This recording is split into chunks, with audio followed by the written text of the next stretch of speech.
on to our media picks for the month. And this month I'm going to go first with my media pick of something which I did not get to see in the cinema. Oh, but there's a reason for that. It's because it's a conspiracy, Yeah, isn't there? it's conspiracy. I was stopped from seeing this in the cinema, and that is the the recently released June 28th release date movie Robert the Bruce, being bandied by some as a somewhat sequel to the Oscar-winning Braveheart, Mel Gibson's Braveheart movie. And if you this came to my attention if you believe the headlines. In the newspaper, the Herald, was it the Herald? No, sorry, the Scotsman. Sorry, where supposedly Robert the Bruce actor and SNP MP were slamming Cineworld, one of Britain's largest cinema chains, over the politically based ban of the new film. There was all sorts of accusations being thrown along the lines that. For example, I'm just hearing, said Glasgow Northwest MP Carl Monaghan. Oh, Monaghan again. Oh, connections. Just hearing that at Cineworld, cinemas appear to have decided not to show the new Robert the Bruce film. Cineworld, could you please confirm and explain your reasons for this decision? Other people said. Interested to hear why Scots in Scotland cannot see this film about our local hero Robert the Bruce. We await your reason. There is nothing to fear but fear itself, as the Bruce once said. And there are other people accusing Cineworld of caving to a London-based pressure to hide the truth, to hide the real character of Scotland from her own people by not showing this movie. Or the alternative might be that Cineworld are not showing the film because they've taken a commercial decision that it's a relatively low profile, low budget movie with limited appeal, and their screens would be more profitable if they were filled with, I don't know, the latest Marvel comics release or something like that. Particularly as other companies are showing it. So either they're being particularly strong in the face of Whitehall pressure, or maybe the Scottish office didn't have their phone number or something. I don't know. Indeed, this is a storm in a teacup, and yes. the Scotsman article, actually, to be fair, goes on to say, while some urged a boycott, other Twitter users despaired at the haranguing of a cinema chain for what was almost certainly a commercial decision. With one writing to Carol Monaghan, "Get a grip. It's a small film with limited commercial appeal. Nothing sinister. Other chains will carry the film, similar to any other week." Although, actually, it's worthwhile just quoting here. The All Under One Banner group, which organises marches and rallies for independence, tweeted, "Why are you not showing Robert the Bruce film? Oh, hang on, it's because you're doing what you're told to by the British state, with the film being seen as a threat. Hashtag AUOB, that's All Under One Banner, actively encourages cancellation of at Cineworld memberships due to your politically biased stance."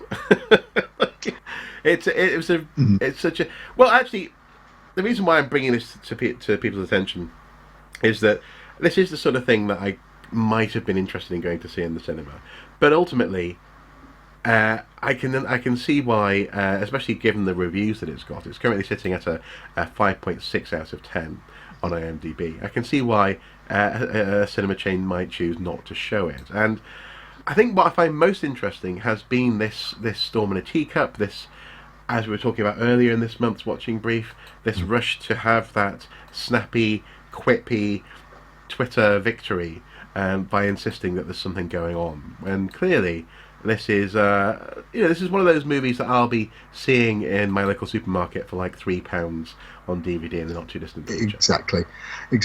I think it also ties in with what we were talking earlier on. We were talking earlier on about trolling on Twitter and social media. There is a phenomenon that was reported by people opposing the Scottish independence during the referendum. Of being attacked and trolled by what were nicknamed cybernats. That's Scottish nationalist supporters following and trolling people on social media for supporting wanting to remain within the United Kingdom. It plays to that agenda, and it's more probably at the lighter end of what goes on in some cases. And I think that's why I was particularly interested in highlighting this, is that it's a shame that for lots of people that's where the story ends. Oh, we were banned, we're being oppressed, blah blah blah blah blah. Whereas actually there was something much more mundane going on, and frankly much less interesting going on actually. But I think I think it's important for us to highlight these things though, because it does talk to the way that these heritage stories, the cultural inheritance of legends like the legend of the Bruce and so on, are still so much a part of our everyday lives, and are even driving the politics that we're living with and through. Absolutely, and also, I mean, in all seriousness, frankly, this month I've been very busy. I haven't had time to watch something specifically historical, unless you count last night's release of Stranger Things. And the binge we went on as historical, which I do.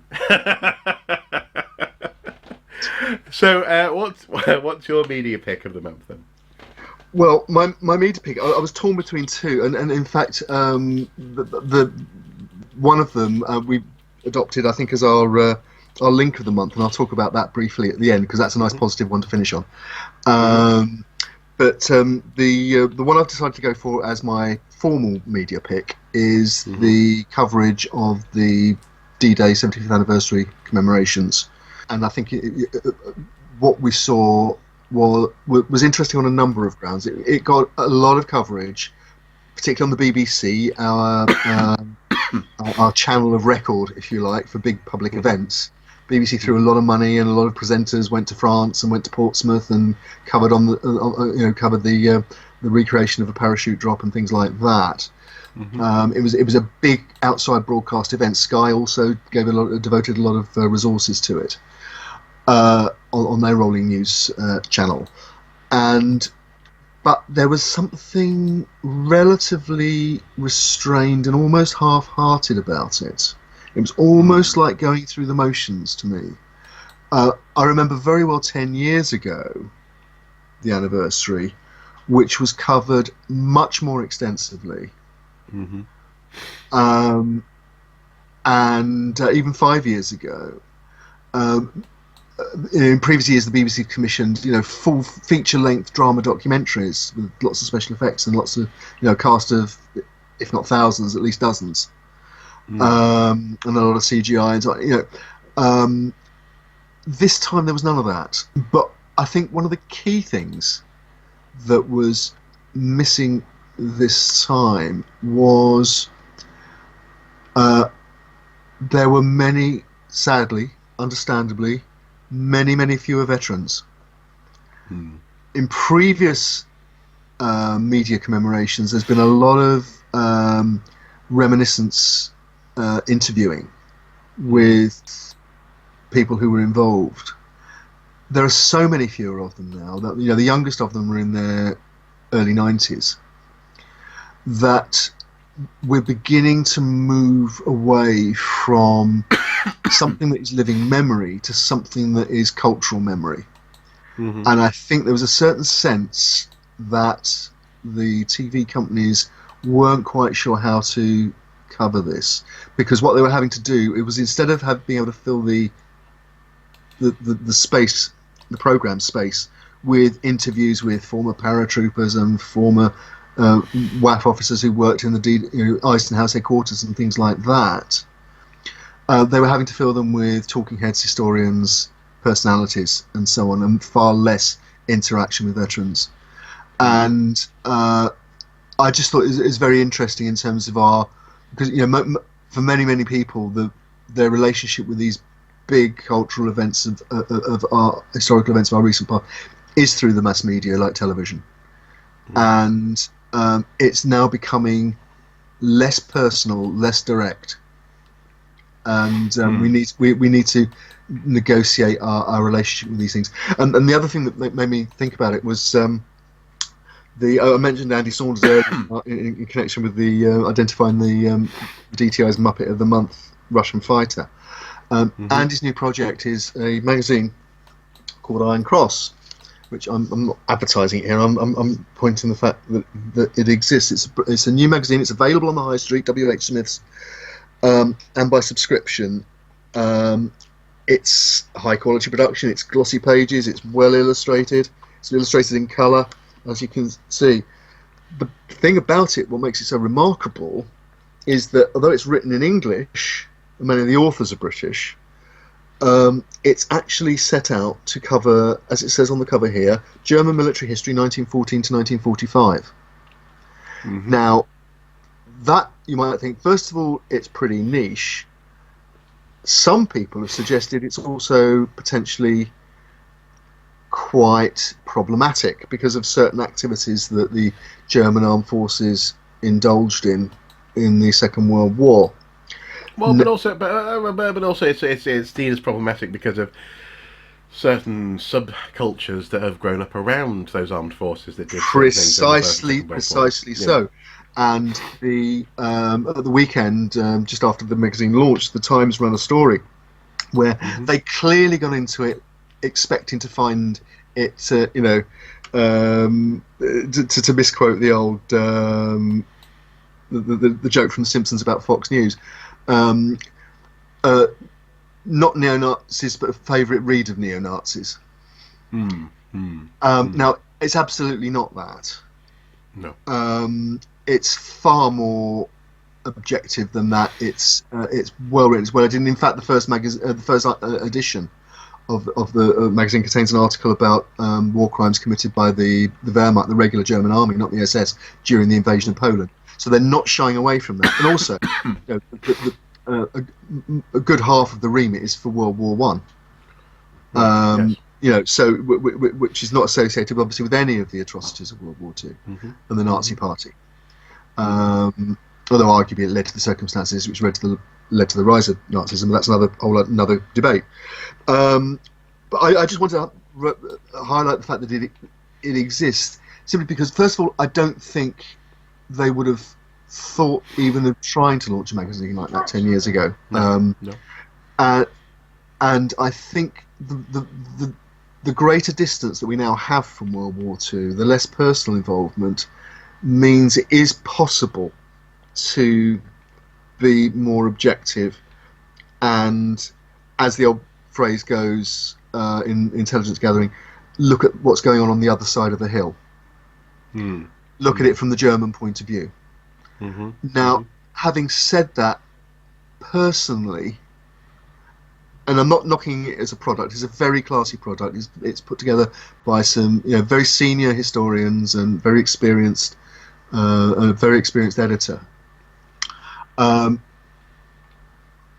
I probably would prefer that we didn't have an Iron Cross magazine and we didn't have a Britain at War magazine, both of which, in the wrong hands, could be misrepresented as being celebratory and playing to cultural cliches, potentially dangerous cultural cliches, and that we had a magazine that could encompass all those views. But that's purely a personal view. As I say, I'm not knocking it as a product. It's a very good product. So, obviously, you wouldn't say this, but is there an element of way of getting that there is the fact that if you focus in on one side of the conflict, you're not actually telling the story of the conflict. And what I imagine what you wouldn't say though is that necessarily is that you run the risk of fetishizing an element of the conflict. Absolutely. Which is a distraction from the story of the conflict as well. That kind of thing. Or even if you're not doing it, people might think that's what you're trying to do. And then there's an element of that in the in the Times article, in the criticisms in the Times article. I mean, I've not written for Iron Cross. I have written for Britain at War, and certainly on the articles that I've done there, I've tried to nuance things more. I've tried to, to for example, I wrote an article about a Lancaster bomber that came down in Sweden that people have been trying to, some people want to repatriate because it's 617 Squadron, the Dambusters. And I made the point in the article that actually, in cultural and heritage terms, I think it should stay there because it's being curated by the local community, it's part of the local tourist offer, and it's actually more, it's more resonant as a story of World War II if it stays there on a Swedish bog north of the Arctic Circle. Yeah, it highlights the fact that there was a world war for a start. Precisely that. Precisely that. And some of the people involved in it were neutral, like the Swedes were. Yeah. No. Well, yeah, and the places where aircraft ended up weren't necessarily planned, so on and so forth. Exactly. Again, we talked about the Spitfire, the P-38 in Ireland, earlier as well. Another neutral, another neutral country that was affected by the war. There are air raid shelters in Dublin because it was bombed accidentally by the Luftwaffe. And also, obviously, lots of Irishmen fought in the Second World War as well. So we shouldn't Irish, forget that. And there are Irish people still enlisted in the British Army, and I know some of them. Precisely. And also, actually, I mentioned Sweden earlier. The same thing. These things are again much more complicated and nuanced than people used to think. In the case of Sweden, I've done work on the original documents in Kew, the National Archive, and the British Embassy in Stockholm was writing back that the Swedish Navy was seen as largely pro-Nazi, whereas the Swedish Air Force was seen as pro-Allied. And that also actually in its own way has led to Sweden having its own issues and ongoing questions surrounding that time. You only have to read any Scandi noir, and not very far below the surface of the plot line is the Nazi at the back of the family, the dark horse Nazi in the back of the family cupboard. This all adds colour to the conflict. It tells you the story of what was going on and how people were making their way through that tumultuous time. And as you say, I think fixating on one side of it or one set of equipment or one, trying to compare gear, all the weird things that some people get into for the sake of almost like, I suppose, the way that people get into stats or Trump, playing Trump cards, and comparing one against the other. I understand why it's compelling, but yeah, I think you're right. I think a story of the conflict would be much more welcome, more generally. And I suspect it won't be too long before we actually get that. It's becoming, as I say, it's becoming normalised rather than fetishised, apart from in certain political circles, maybe. Yeah. Yes. But we'll do. We're doing very well. We're doing very well this month. I just said the magic words, Marc Francois.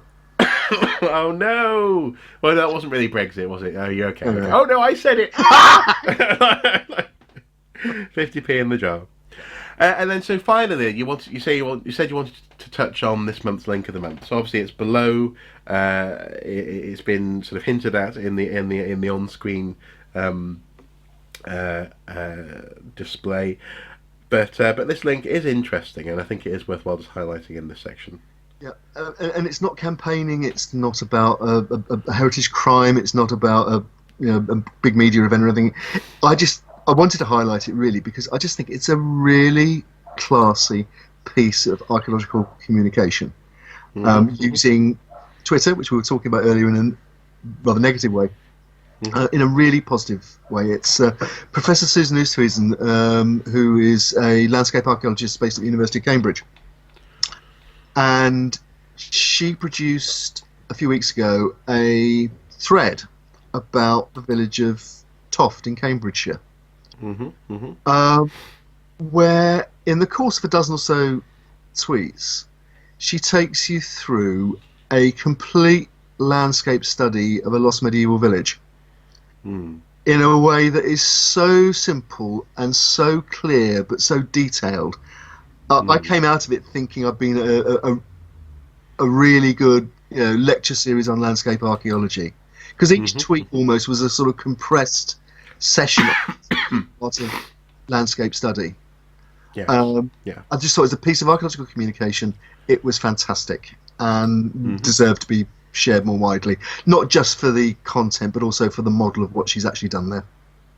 Yeah, No, I agree, and I like the way that she starts out. It's almost very casually. Oh, here's a thing. Yeah. This, and then it's you see a red dot on a map, and then it expands from there. You get pictures on the ground. Essentially, you walk through a largely desk-based assessment, really, of the site. Absolutely. And the stats that come into it, the way that people can deploy data and other people's observations, and etc. was very effective here. And I agree. So hence link of the month, and well worth a look, definitely. Yeah, and nice to end on a positive note as well. Absolutely, without a doubt. So we come to an end. Thankfully, my voice has held out, although I'm pretty sure I've maybe feverish. Hot toddy. Go and make yourself a hot toddy. Exactly, yeah, it's definitely something vaguely alcoholic. But nonetheless, thank you for your time this month, Mr. Brockman, and until next time, guys at home, do take care. Bye-bye. Bye.